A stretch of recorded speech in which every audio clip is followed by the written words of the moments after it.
Alright, this is going to be the final part of this fan mail unboxing from Douglas Rowe. In the last video, we took a look at basically what's on this side of the workbench here. And for me, the highlights from that video were these capsule play rail pieces. And then I also really enjoyed looking at this Thomas & Friends keychain. But in this part, I'm going to be focusing on what you see right here. And considering I got places to be within the next hour, I'm hoping to breeze through this stuff pretty quickly. The first thing I want to focus on are these miniature vehicles, which originally when I first saw these, I thought they were the newer style micro machines. But looking at the pieces a little closer, I can actually see Tonka on them. And another nice thing about these is they're actually die cast. And the first one I'll show is the cement mixer here, which you can see it does have Tonka on it. And there's a nice level of detail with all of these miniature vehicles. The die-cast construction on them is very nice, and if you look on the bottom again, you can see Tonka. But yeah, just look at all the little details like the lights and such. Even like headlight details are painted in. Really nice looking truck here. And then we've also got a bulldozer, which again, nicely detailed. Paint on these is really nice as well. This has a little feature where I don't know if you'd call it a blade or a bucket, but the shovel basically raises and lowers, but the movement on it is quite limited. But then also got a fire truck here, and I'd say this is probably my favorite out of them. Again, you can see Tonka on this. Nice paint details, and the ladder does actually turn and raises. I'm curious what else is in this line of miniature Tonka vehicles. But then we've also got the garbage truck. Again, quite like all the little details on this, and how it's painted is done very well. No moving features or anything on this. And then lastly, we got the police car, which again, nicely detailed. Some of these pieces do have a little bit of paint chipping on them, but overall it's not too bad. And unfortunately with this, again, no moving features on it or anything, but still a nice looking police car. And again, like I said, I really do like the look of all these pieces, and I would be curious to see what else is out there for this line. While we're on the topic of die-cast, Douglas also managed to snag me this 1/64 scale replica by M2 Machines. And this has been a hard one to try to find, so I was really grateful that he managed to snag this for me in an auction.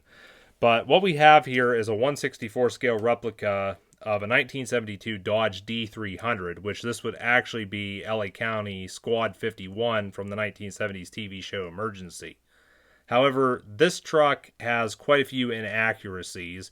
One of the big things is just the overall shape of it. The bed here is more like a utility service bed as opposed to like what you would have seen on a paramedic squad during the time period.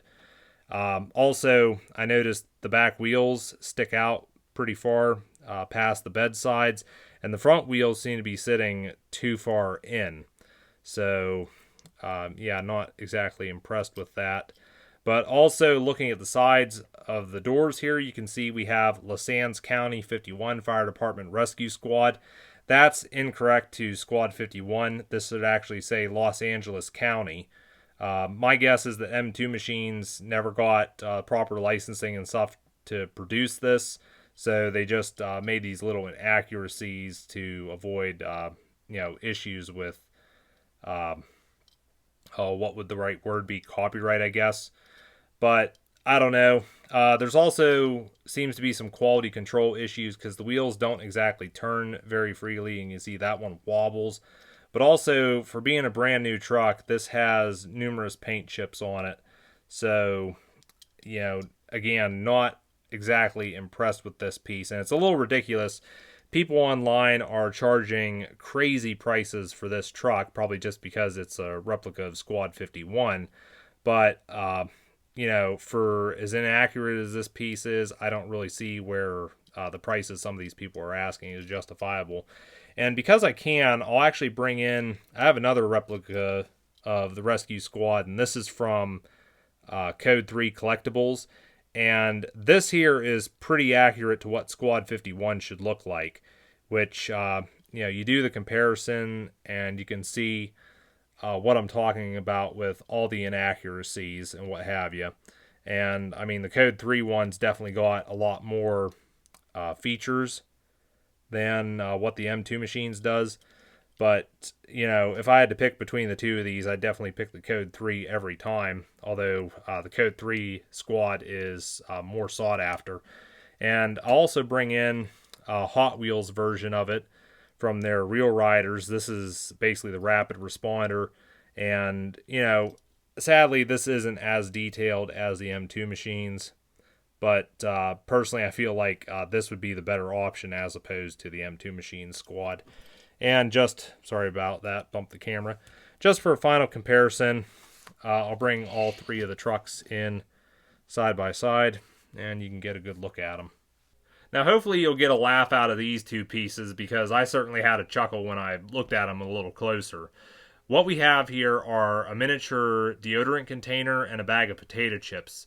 And, when you look at them a little closer, you start to see the truth. This should be a speed stick. However, it's Speed Sick, and it's got the funny little artwork right there. And I think down the corner this says Fast Acting Odor Increaser, I think. Just, that's pretty comical and nice little detailed container, I guess. But then we've also got the Lay's potato chips. However, these are actually Logs potato-flavored wood chips. I quite like the beaver artwork there, and I love the little slogan up top here, bet you can't eat even one. I'll take your word on that. I just noticed in the corner there it says 10 timber ounces.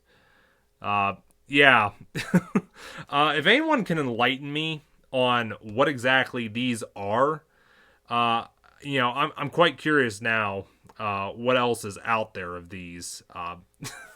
Like I said, I got a good laugh out of these, and I'm sure there's some other ones out there that would be even more hilarious than these two. And the final thing Douglas sent along was this Bachman Trains 2024 catalog. And basically this has a bunch of, what was available from Bachman in 2024. I love it. Here we are, damn near the end of August, almost 3/4 of the way through the year, and I'm just now looking at the Bachman Trains 2024 catalog. Anyways, I will go ahead and show a little bit of this. Not going to focus on too much, but I know a lot of you guys are probably here for the Thomas and Friends stuff, so we'll take a look at some of this, not all of it. But here we are, a couple sets. You had the Deluxe Thomas Troublesome Truck set, Thomas with Annie and Clarabelle set. I think that was really the only... I guess you got the Thomas Save Santa Sleigh set, but really minimal of, Thomas sets, at least in HO these days. We've also got... what is this? The DCC sound stuff. I do have a problem here, and I've talked about this before, but look at Thomas and Percy. $121 each for models whose toolings are over 20 years old now. I cannot see paying that kind of money. What else we got here? You can basically see what's all in the catalog. I don't really need to point out everything, I don't think. Bo's new, Rebecca's new, Stanley's new. He got announced. There's an open carriage. Again, I'm not going to point out everything to you all. The new vans down here. What else? Sir Handel, Duncan. Let's see here. New slate trucks, new narrow gauge gondolas. Man, I have not kept up with a lot of this stuff. New figures. Sir Topham Hatt's car and Bulgy. What else? Now we're getting into some other stuff. I mean, I could probably go on because I know there's, the N scale stuff in here as well. Maybe if I can find it here, I'll probably just browse past it. But Anyways, that's the Bachman Trains 2024 catalog. Really happy to have one of these. It'll go along well with the. I think I've got the 2020 catalog as well, and then onwards, but I don't have anything past that, I guess. But yeah, Bachman Trains 2024 catalog. Great to finally have it, even though it's almost irrelevant by this point. And there you have it. That is basically everything that was sent to me in that fan mail package from Douglas. Just a quick recap here. We had quite a bit of Ertl stock, both new and packaged, and a little bit of used stuff, along with the collector cards and also the windups.